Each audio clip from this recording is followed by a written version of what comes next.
Hi guys, welcome to Viva Barca Plus. Welcome to another interesting episode where we are going to be talking about the Espanyol game tomorrow. Of course, talking about three talking points ahead of that important derby. Of course, we know I've been picking some form lately. The win against Atletico last weekend was a crucial win to enter the top four race, and of course we need to prove that we can do it again when we meet Espanyol tomorrow. So we're going to be talking on three talking points ahead of that crucial fixture.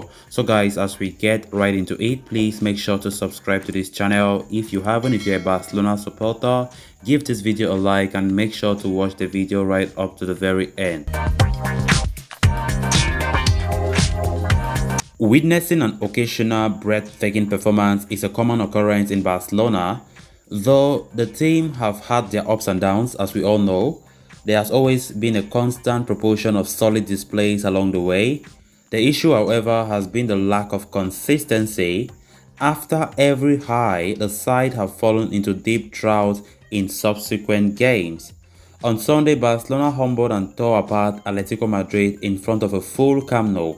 Such was the energy and charm on the night that the team coveted every chance that came their way. Heading into the next game against Espanyol, the question will be the same. Can Barcelona hold up their good form for a second consecutive game? That is the big question, guys, that we need to answer, and tomorrow they need to prove to us that they can do it. So yeah, we are going to be talking about some three talking points ahead of that important clash against Espanyol. The very first talking point is the void at the right back. Though Dani Alves only made his official debut for Barcelona in January, it seems hard to believe that it has only been a month. The Brazilian instantly stamped his authority on Xavi's plans through his impact-packed performances. Within 30 days, it has once again become unthinkable to fathom a Barcelona lineup without Alves. The display put up by the right back against Atletico Madrid seems set to be his best display in Barca colours since his return, but it was not meant to be because a rash challenge in the second half saw Dani Alves receive his marching orders.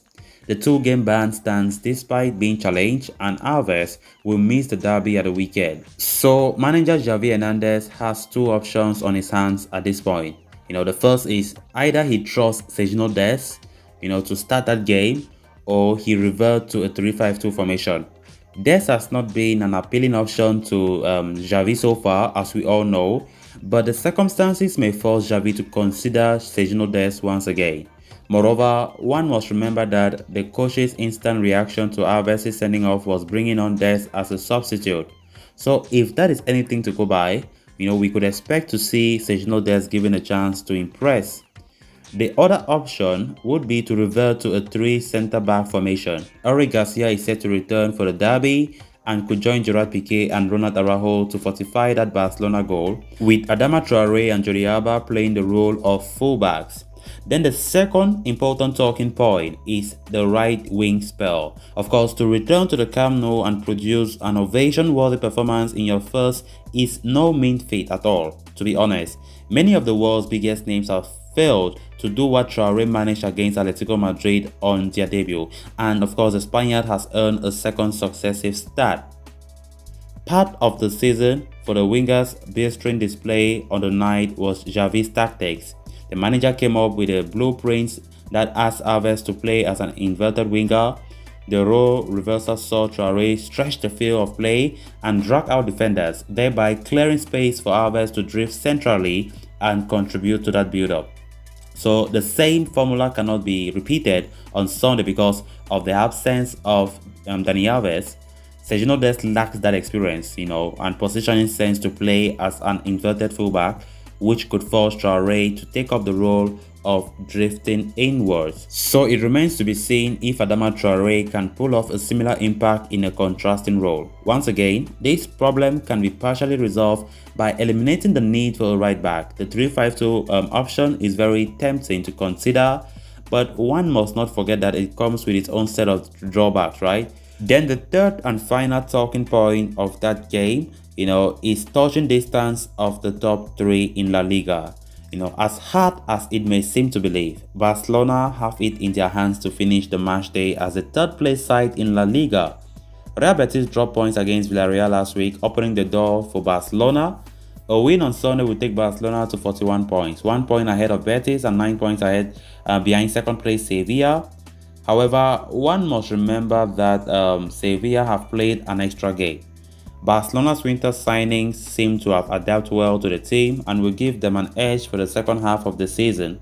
A title push seemed very unlikely at this point, but there is no denying that our team Barcelona could fight for a second place finish this season. So this is the start of a challenging schedule for Barcelona, with 2 games against Napoli, Valencia and Athletic Club up as the next 4 opponents. So the coming weeks will decide if our fate is, not just this year's standings, but also next season's competition. It remains to be seen how Xavi copes with the pressure he has. But if recent history is anything to go by, Barcelona do not have too much to worry about. So guys, with that we have come to an end of this episode. Thanks so much for watching. Hope you did enjoy the video and also hope you did subscribe. If you haven't, please make sure to do so you always stay in touch with the latest on FC Barcelona here on Viva Barca Plus. Until next time, bye bye.